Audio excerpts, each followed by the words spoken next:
Hey, this is Justin with Chipper LLC. Today we're going to go over the IR-3000 track tensioning. First, I've already got it taken apart. You'll pull the door off 10mm bolts. You'll remove the cap with a 1.25" socket.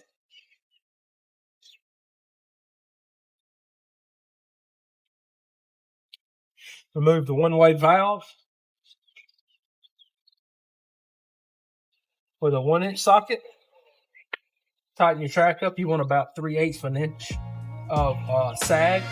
The middle of the track, between the track and the roller.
This is the finish up of the video. You should be able to take a 3/8 bolt, use the head, and it should go between the roller and the pad on the track,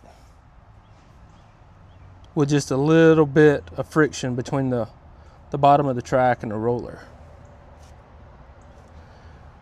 Much more than that, the track's going to be too tight. Thank you for watching.